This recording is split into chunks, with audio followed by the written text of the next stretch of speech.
1 Samuel chapter 1. I'm going to read what we went through last week. I'm not going to comment until verse 8 because that's where we got to. I put points on Facebook. I can print them out for you if you need them. Takeaways, and I'll give you some more after tonight. I'm trying in this book to just really give you practical things for life and so for your spiritual journey. So let's see where we go. But 1 Samuel chapter 1, verse 1. There was a man named Elkanah who lived in Ramah in the region of Zuph in the hill country of Ephraim. He was the son of Jeroham, son of Elihu, son of Tohu, son of Zuph of Ephraim. Elkanah had two wives, Hannah and Peninnah. Peninnah had children, but Hannah did not. Each year Elkanah would travel to Shiloh to worship and sacrifice to the Lord of heaven's armies at the tabernacle. The priests of the Lord at that time were the two sons of Eli, Hophni and Phinehas. On the days Elkanah presented his sacrifice, he would give portions of the meat to Peninnah and each of her children.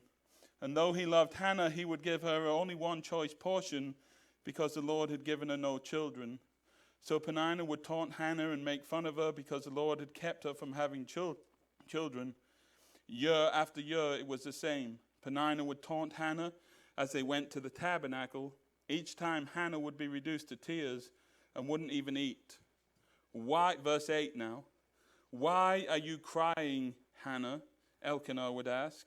Why aren't you eating? Why be downhearted just because you have no children? You have me. Isn't that better than having 10 sons? All right. Not the smartest dude. Point number one is this. You ever been in a place where you can't even explain where you're at? That you, in your inner man, are just crying. You're hurting. We see in this text many times she's crying, she's sorrowful, she's got anguish. Her inner man is struggling, and it's struggling because she's been barren, she's got Peninnah on her back. Elkanah is not helping much. The point is that Hannah is crying. And her husband, how much does her husband help? Why are you crying? I mean, he knows why she's crying, first of all. Why are you not eating? And it's really rich, and I'll get into it in a minute, that he says, how am I not better than having 10 sons when he basically ditches her and gets another wife because she could give him no sons? So the hypocrisy of it is pretty high. But here's what I want to encourage you. Sometimes when you're despondent, sometimes when your inner man is crying, when nobody else, you ever felt like that? When nobody else understands?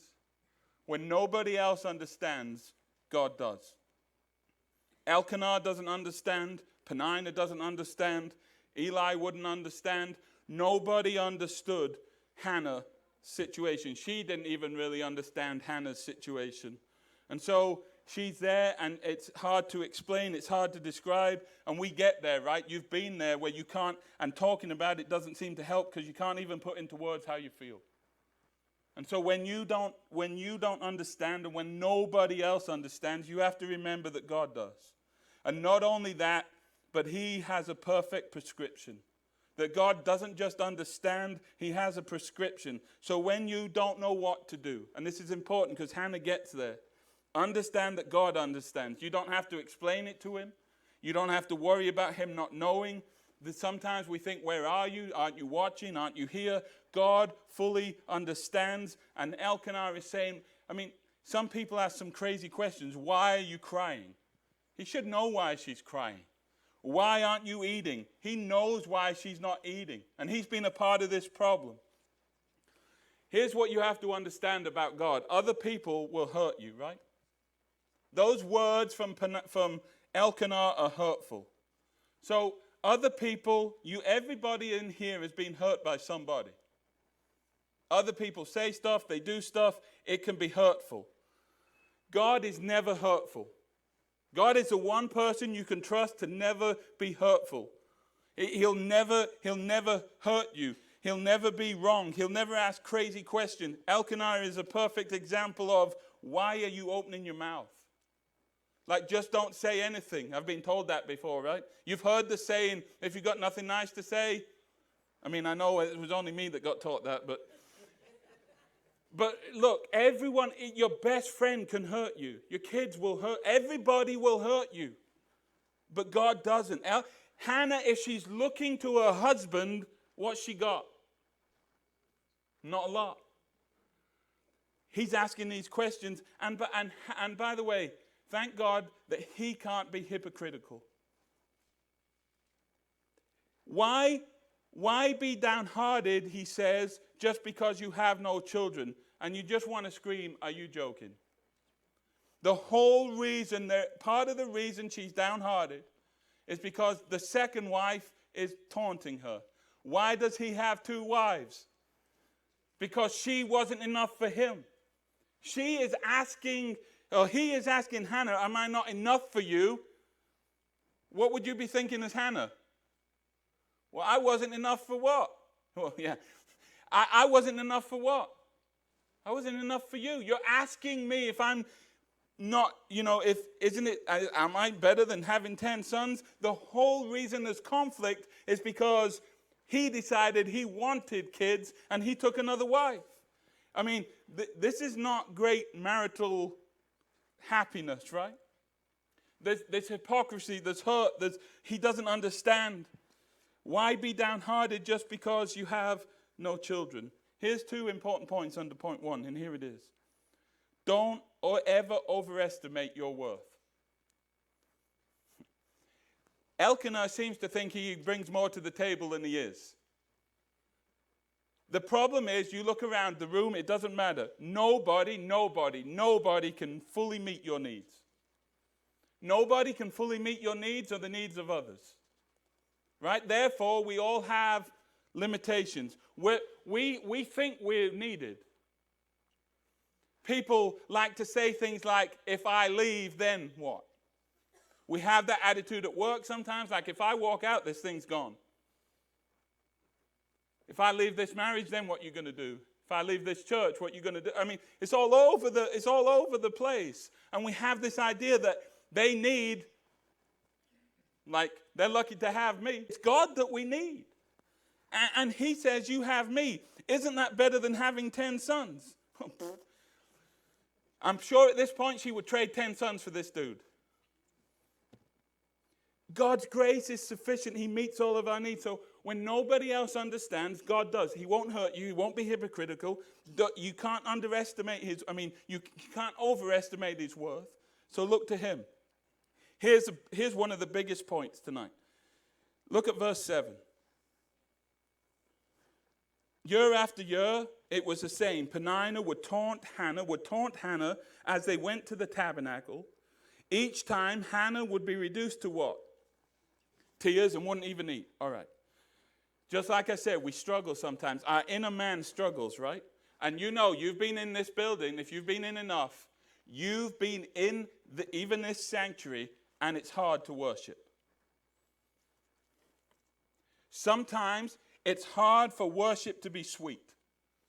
There are times where you are worshiping and you are free and it's good and it's glory and every song seems to hit and your prayers are powerful and the preacher's handsome and good and everything's fine.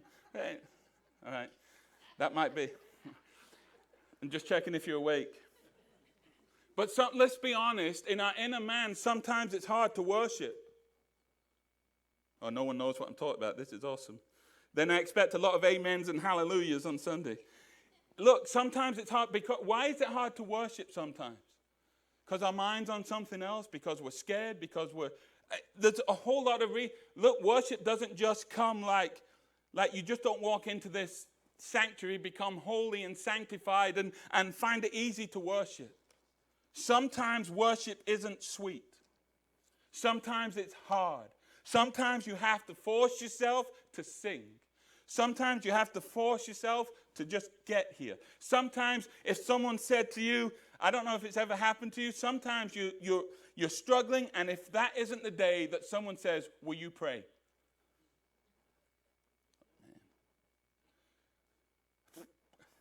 And they know with me it's off when I'm like, dear Lord, thank you, we love you, amen. Like, what's your problem? That was the shortest prayer I've ever heard. Look, sometimes it's hard to worship, right?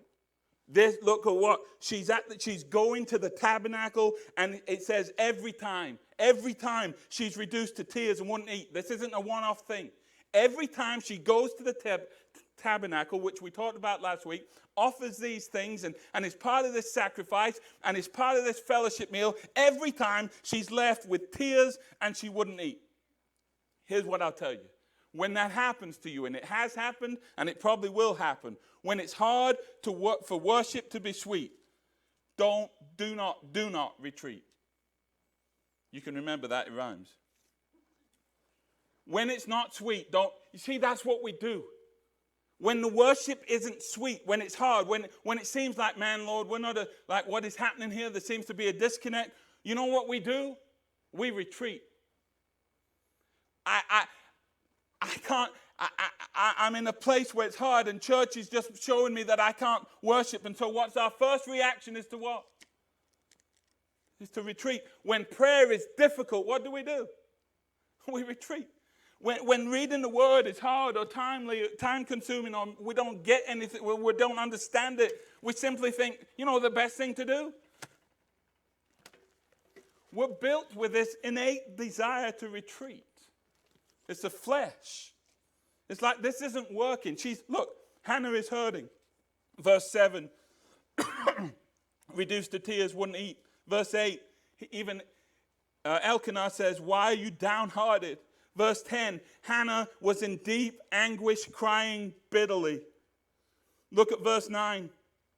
Once after a sacrificial meal at Shiloh, here it is. Here's this fellowship meal. Here's this sacrificial meal.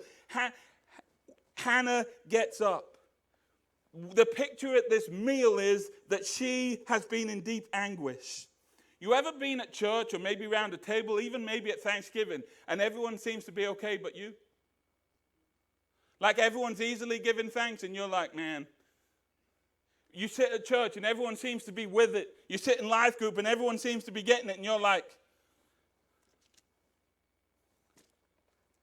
She's at this, and we said last week, like, if you're at church, you better be able to worship at church.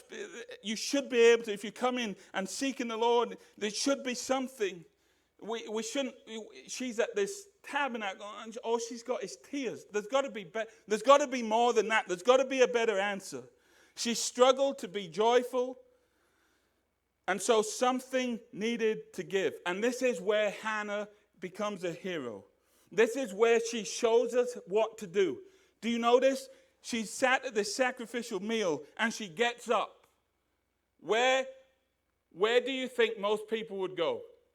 You've been at the tabernacle, you're with your family, you've got Peninnah on your back, you've got Elkanah just being a husband, you're barren, you've got no friends, nobody understands. Where should she go? To the presence of God, right? To the tabernacle. And that's exactly where she goes. But where would most people go? Anywhere but. I'm telling you, at 5:30 on a Wednesday night when you're struggling, most people won't say, I need to go to church. I'll just take this one off. If you wake up struggling on a Sunday morning, the hardest place to come, like sitting on your recliner or going somewhere else, I'll just go to Walmart. That'll help you spiritually. Look, do you understand that she doesn't retreat? That she could have gone home, like tried to travel home. I mean, she could have got mad. But look at what the Bible says. After a sacrificial meal where all she's done is not eat and cried. She gets up and she went to what? She went to pray. She didn't retreat. Hannah got up and went to pray. Verse 10, she was in deep anguish, crying bitterly as she prayed to who? The Lord. She's in deep anguish. She's crying bitterly. And yet, you know where you find her? Right where she needs. She is praying. And God has set this up. There's much more. Well, can't you pray? Yes, you can pray on your own. But there's something about public prayer like this that God uses. And she doesn't retreat. She's in anguish. She's bitterly crying. Verse 12, it says, as she was praying to the Lord. And she has this moment, and we've been talking about it. When you put yourself in position, God's going to do. How many people think, all she wanted to do, and by the way, this is awesome, because it shows you that even though she's barren, and even though she's got tears, and even though she's bitterly crying, who is she not mad at? And that's key. She doesn't get despondent with God. She says, God, if there's one thing Elkanah's not cutting it, Peninnah ain't cutting it, that food ain't cutting it. No, she didn't run even to see Eli the priest. She wants to go and look, and it's not like, hey, I'm going to wait till I get over this and then I'll go. No. She was wrecked and she went to church basically. And she didn't retreat. Look in your life. You've retreated, ain't you? I'm telling you, the first thing to do when you're struggling is pray. Run to the Lord. As I was reading, can you imagine how amazing this moment is? If you look at Hannah's life, I don't know a whole lot about it, but this had to be one of the best moments of her life. She just started to pray. And God's going to do something amazing. You know what? I challenge all of us. You know, our Christian walk, our Christian experiences, it shouldn't be like Groundhog Day.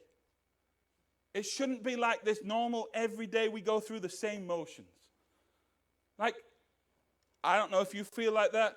Oh, it's Sunday, I get up at there, I have breakfast, I'll go to life group, we'll get out, we'll eat lunch late, right? It's like Sunday after Sunday, like, all right, we got it, like, oh, go eat at 5:30 on a Wednesday, we'll go to church, we'll go home, mess with the kids, get them to bed, right? It's just like this Groundhog Day experience where it's like, nothing's going to happen tonight. Where are you going? Oh, it's Wednesday night, We'll sit there for an hour and go home. Like, your life, do you think God's like, I don't really want to mess with you today. I don't really want you to experience anything today. I just want this to be boring. It's like heaven will be cool, but earth is kind of just get through it, right? She has this moment, and I'm not saying that you have to have like Red Sea moments, Jericho wall moments, this kind of moment all the time. But it shouldn't be so far in between. Like if your last monumental moment with God was 1980,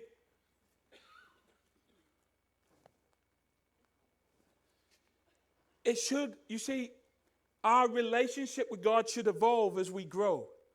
We're going to have days, and I hope we see more and more of them. We're going to have days that are just spiritually different. We're going to have hard days when we've got anguish and it's hard.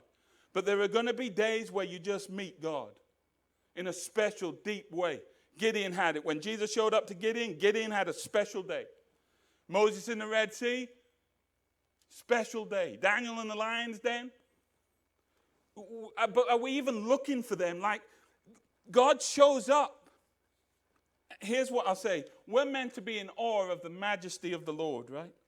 We're meant to be really enamored, in awe of him and his purposes. We're meant to highly esteem him. He's meant to be high and lifted up. He's meant to be something. He's meant to be everything to us.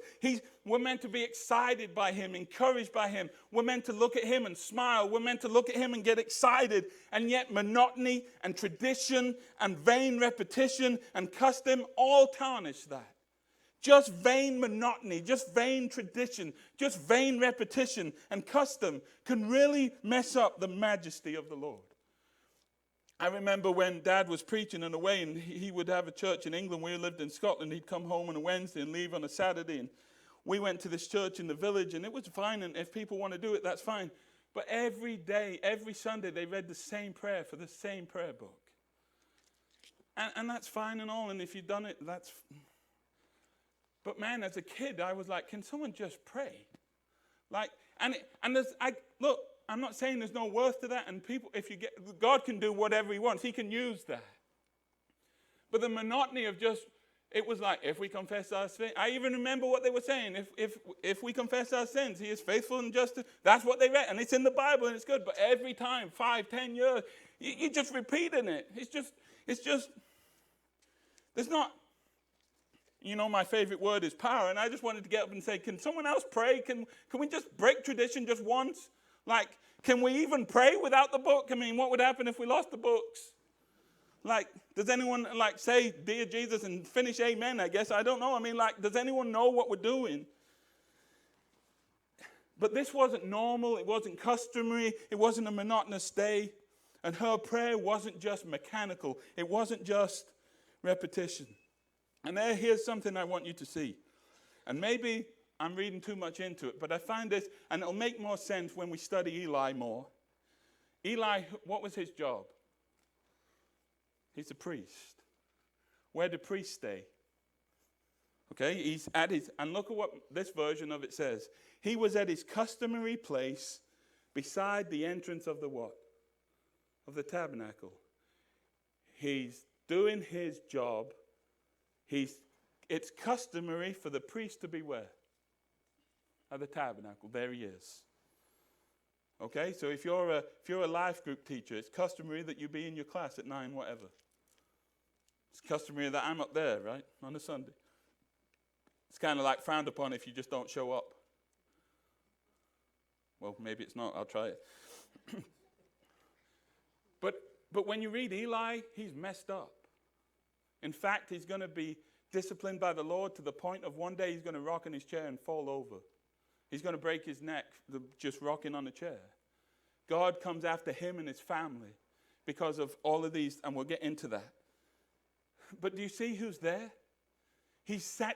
What I'm getting at is this: don't allow your service, and we all have a service, we all have a calling. Don't allow it to become stale and customary.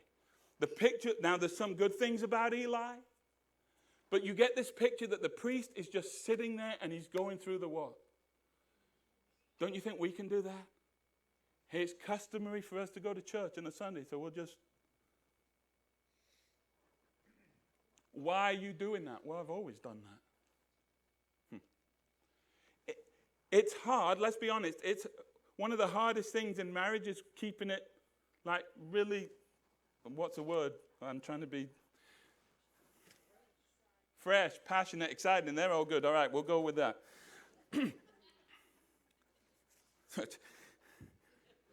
But serving God's meant to be like that. But you see, this man is in the right place. But you can sit in church and you can customary be in the right place. You can sit on the chair every day we open. Every time you can do what you're meant to be doing. You can give service. But sometimes it's just stale. And sometimes it's just customary. And we're only doing it because we're the only one that can do it. Or we're the only one that will do it. Or we've just done it for so long we wouldn't know what to do without it. And yet, when our intimacy with the Lord declined, and that's what I'll tell you. Eli lost intimacy with the Lord. And when you lose intimacy with the Lord, when you and him are not exciting and fresh and all of that stuff, then your service is going to get stale. If you've been in ministry, you know service can get stale. You're just doing it. And this is this picture. So don't allow your service. When you think of Eli, he's sitting there, he's in the right spot. He's so-called doing the right things. But meanwhile, God is like to the point of, I'm going to kill you and your family. You know how serious that? God literally comes and kills. He says, and I'm getting way ahead of him, but he tells them, on the same day, your 2 sons and you will die. And guess what happens? You see, what would we say? But God, that's not fair. I'm a priest. I'm here. You see, being here isn't just enough. It can get monotonous. It can get stale. Eli is this complex character, but he wasn't doing what was right in the sight of the Lord. And we'll get into that.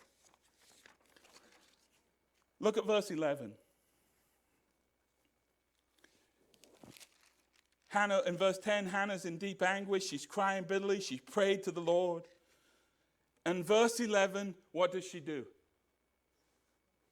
She made a vow. And she says, Lord of heaven's armies, if you will look upon my sorrow and answer my prayer and give me a son, I will give what? Him back to you for how long? It was normally 30 to 50 Levites. All his life, after she weans him, he's gone. He will be yours for his entire lifetime. And as a sign that he has been dedicated to the Lord, His hair will never be what? All right, I want us to understand this. This in here, you know what one of the most important things we have in here is? It's steps to some, it's a stage to some, but to some it's an altar. Look, I want to, some people don't bother about altars, why you have to have an altar. It's not really, because the altar isn't just about you. When we built the church in Texas, I didn't really care about much, but they were going to have an altar. We were going to, there has to be somewhere to pray. There has to be an altar. And Hannah is this picture of coming to this altar, and she makes this vow. For those of you that have used this as an altar, it's awesome and it's convicting. What I mean by that is, sometimes we run from altars, we run from coming out because it reminds us of unkept promises. You ever been out there? You ever gone down and you ever said, Lord, I'll never do it again? Well, see, sometimes we run from the altar. We said something, or we made a vow and it ended up being like, whoa, that vow was deep. We've said things at the altar, and because we haven't kept them, it's almost like the devil keeps us from it now. Like, I don't want to go back there. Last time I prayed for patience at that thing. Last time I said, yes, I'll marry him. Oh, man. I'll never, I can't tell you how many times, you have no idea, how many times I sat on a Sunday and thought, we said this last week. And there's times I don't want to go again. There's times I don't want to pray the same thing again. It's embarrassing. And you don't know it, but I know it. Hey, God, this week and next Sunday, it seems like when you pray on a Sunday, I'll do it this week. It seems like a long way away, right? I'm good. And then next Sunday morning, you're like, oh. But don't let the altar become a place of unkept promises. Let it be a place. And I think this is why we come out, and I might get there, I might not this tonight, I will next week. But altars, this place that became an altar. And altars, you can have an altar, in your house. I mean, anywhere you pray and you speak, I get it. But there's something special about a corporate altar. You have your private one. Use a prayer room. Use your prayer closet. Do all of that. But there's something special about this place. And what you meant to find at the altar. So sometimes we look at that and we think, man, broken promises. That's accountability. I don't want to go back there. And we always think everyone's thinking what's wrong with them? You can almost guarantee if I say, if you're struggling with sin, run to the altar. No one's coming. But when you look at this, and there's nothing magical about these steps or a stage. But when you pray in church at an altar, there should be this sense of God's undeniable power and presence. In other words, sometimes even when I'm preaching or you're in this room, you should be able to look there and be reminded, I was lost and I remember giving my life to Christ at that altar. I remember telling him, I need your touch, and he's done it. This should be, me and my family prayed, and man, God has answered. You see, the altar should be a place of God met me there. God, I don't know what happened, but I got out there and I prayed, and God has spoken, and he's shown me his presence. And she makes this vow. And Hannah prays and she makes a vow to God. We say some amazing things, right? When we get desperate, you say some amazing things. You ever said something that you can't really keep up with? She makes a vow. She doesn't just say, hey, Lord, I'll give you him for a bit. She has just claimed that if you give me a son, I don't want a daughter at the moment. I want a son. And if you do what I'm asking you to do, you can't bargain with God. You can't say, if I do this, will you do that? God will do everything he said he will do. But you can't twist his arm like, hey, if I come to church 10 times, will you do this for me? It's not how that works. But she's crying and she says, Lord, here's the thing. If you'll give me what I'm asking for, I'll give him back.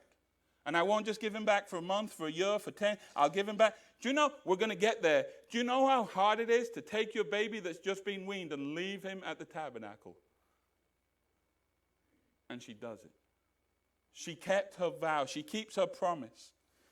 Sometimes we say things when we're desperate. It's silly, but you've heard it, right? Lord, if you get me out of this, I'll be at church every Sunday. Well, that lasts about. You've got to make sure you keep the promises you pledge.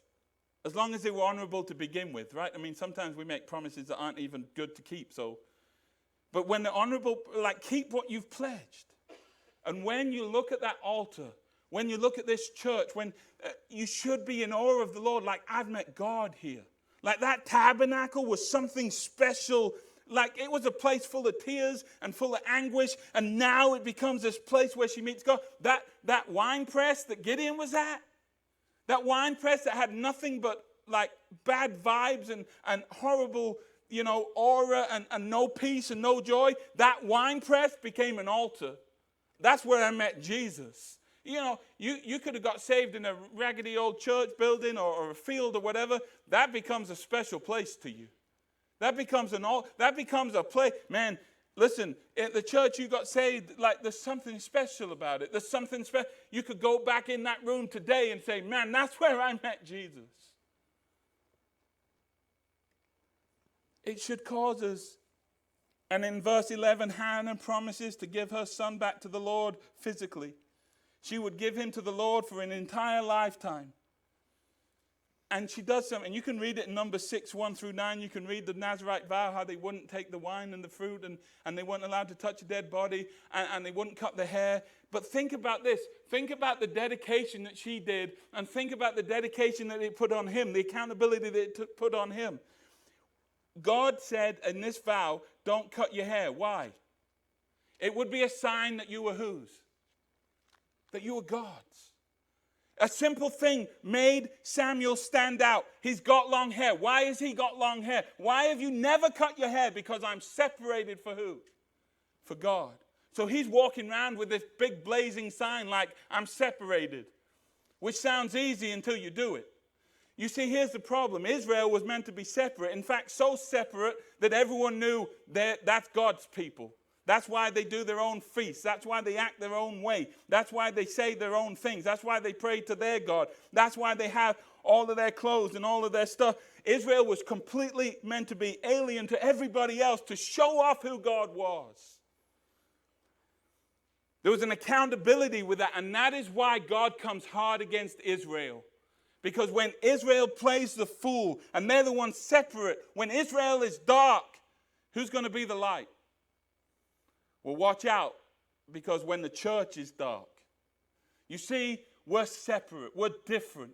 You as a believer, us as a church, we are to be separate. We're to be strangers, foreigners in a crazy different land. We're meant to be accountable because we are different. And you see, we are scared to be different. Because in the account, when you name the name of Jesus, imagine walking around and saying with a big thing on your chest, I'm a Christian. That would be awesome, but why would that be uncomfortable? Man, would you always, sometimes you'd be like, don't read that. Imagine going into some of the places we do or acting like we do with that on you. He had this accountability on him, and God, this Samuel becomes this amazing giant for God. So don't let the altar become a place of unkept promises, but of God's undeniable power and presence. Here's point number 5.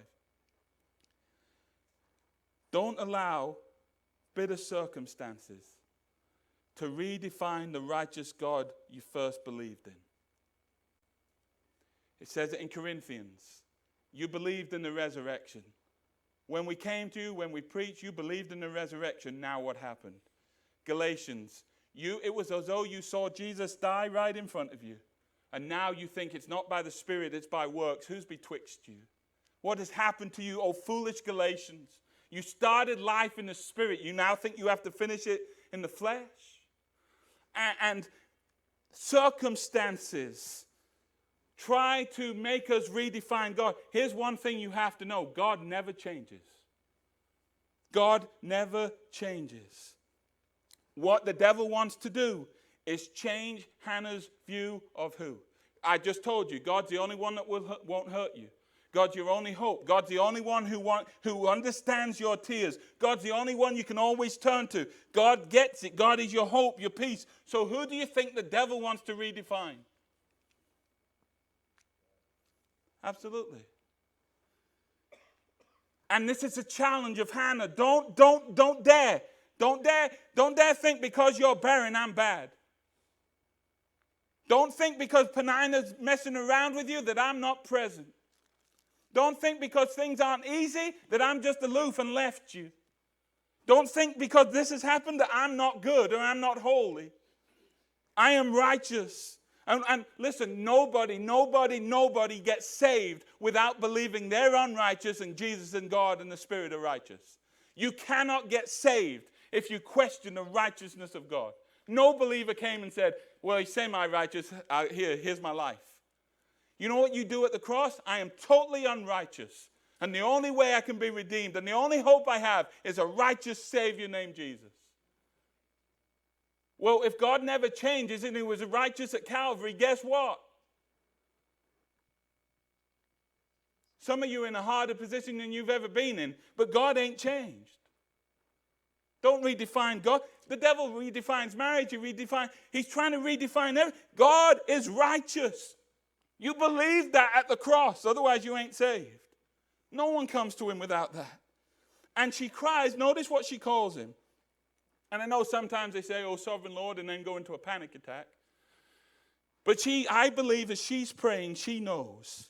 And I want you to see, oh, Lord of heaven's armies, this protector, this provider, the one over the angels, the one over the stars, the sovereign God.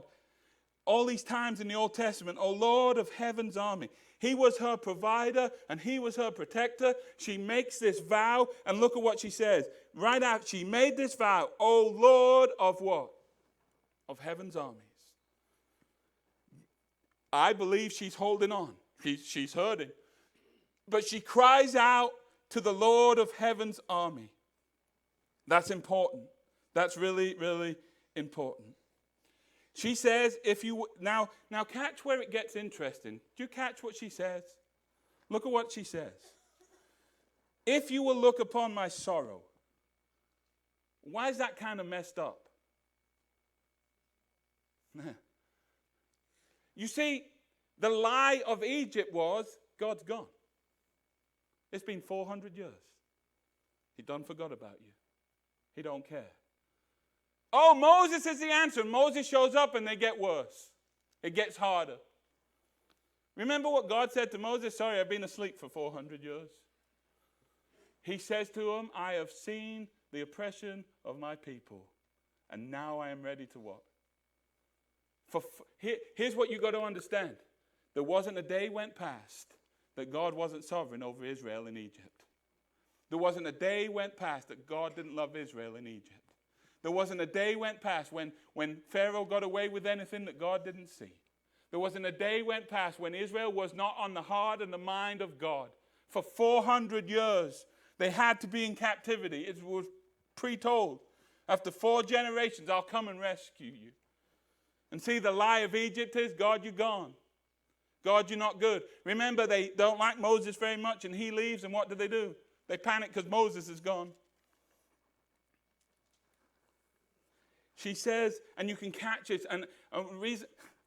This is why don't ever try to redefine. Like, sometimes we say something, and it's a dead giveaway that you're struggling. Why would anyone pray, if you will look upon my... if you will look upon my sorrows? What's the inference of that? Maybe God, there's times when you don't look upon my what? Why would a holy, loving God not look upon our sorrows? Well, that means he hates me, or that means my sin's so great that he's just... if that's true, if God doesn't look upon your sorrow, no matter what, and sometimes you cause your sorrow, but if God isn't looking at your sorrow, who exactly is? You see, when we're struggling, she's struggling, and she's really, I've tried to show you how great a character she is. But even in this prayer, she says, Lord, if you'll look upon my sorrows. That's almost like saying, hey, God, time out. Do you see what's happening here? P.S. I'm barren. P.S. Penina's messing me up. And my husband's crazy. Hannah desires God to answer a prayer. She wants a son. What do you pray to God for? What are you asking God for? What is it that you say, God, I desire this. I want this. God, would you please help me do this? Would you help me get here? Would you help me give that? Here's what I'll tell you. And I'll finish I'll finish maybe.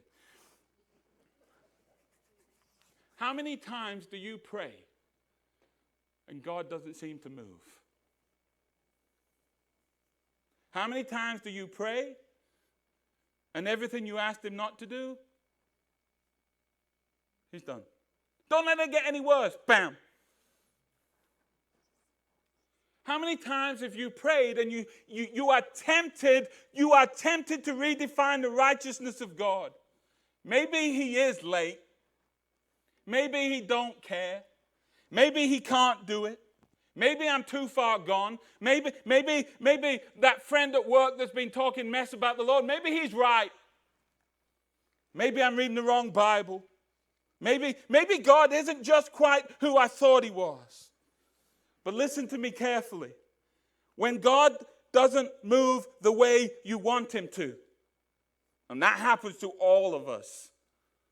And if it hasn't, I don't know. I mean, the only one who prayed and got everything they asked for, you know who the only person that's done that on this earth is?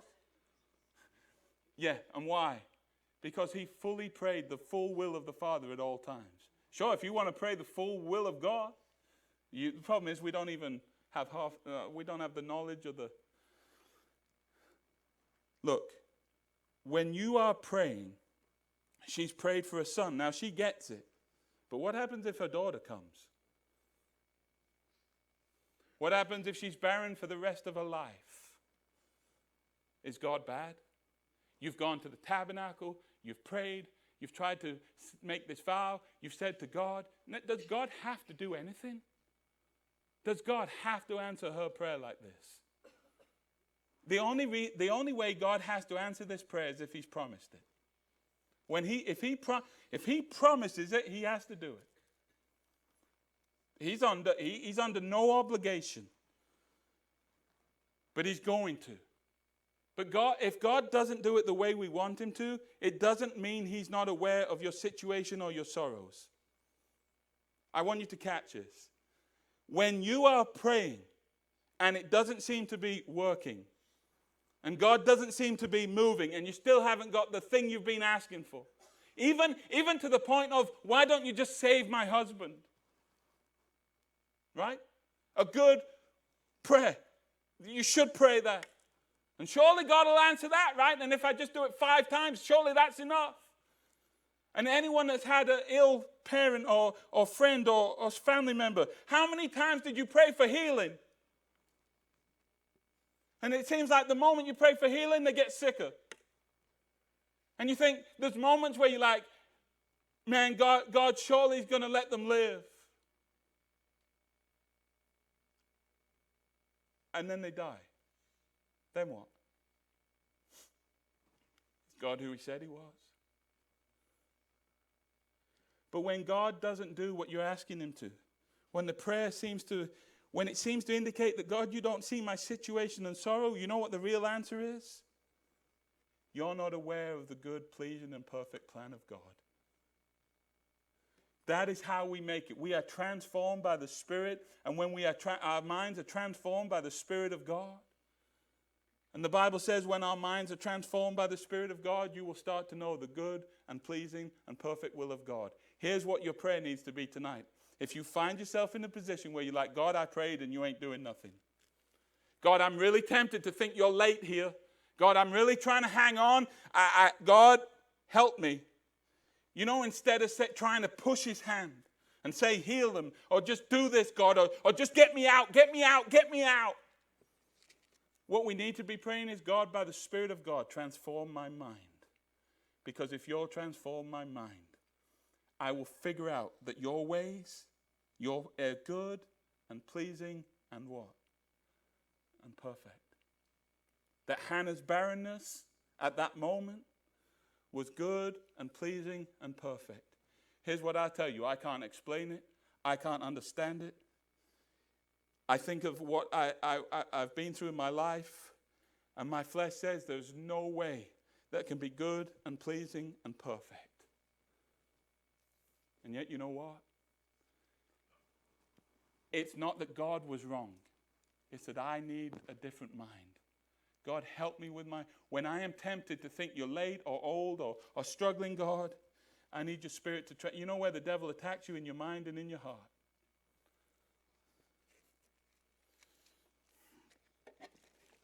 Have you ever figured out that God's plans are way above yours? I was speaking to my mom this morning, and I found out something I never knew before. It's always been perplexing. I've told you that Granddad passed I think it was liver or kidney. I never remember which one. And he got a brand new liver and kidney. Just God did it. And then he got cancer. It's like, God, why? Why are you healing him? To make him sick. And I didn't know. I knew Grandma died with MS. But Mom told me this morning, and I'd never heard it in all these years. She said, you know she was blind, right? I'm like, what? Yeah, she said Grandma was blind for a while. I never met them. She said Grandma was blind for quite a few months. And this young evangelist came. She's like, and he prayed over her, and she could see. Like, what? Wish I'd known that story. So what you're telling me is both of them were struggling, both of them prayed, both of them got healed, and both of them died. Why are you healing blindness, the killer of MS? Why are you healing his liver or whatever it was to allow him to get cancer?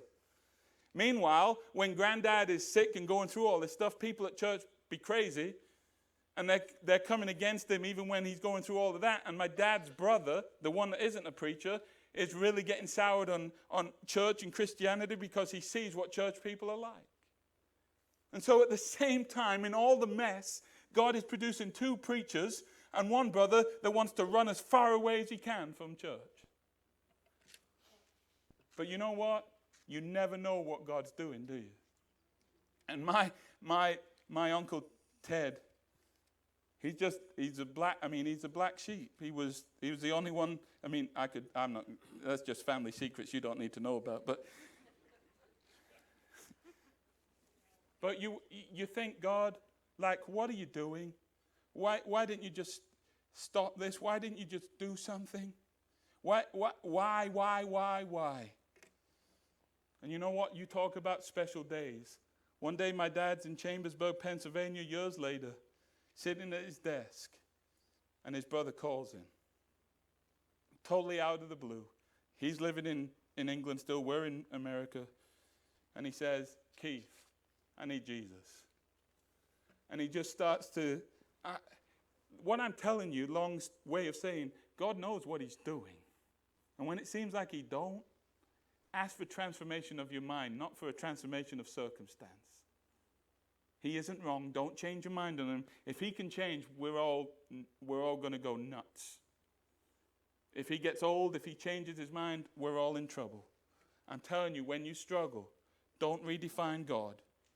And when you are struggling, when you can't figure it out, ask God to transform your mind. And when you figure out that I don't have to understand it, but he said his plan was good and pleasing and perfect, that will change your life. And when you can look at the worst day of your life and say it's perfect, you'll beat the devil. You will beat the devil.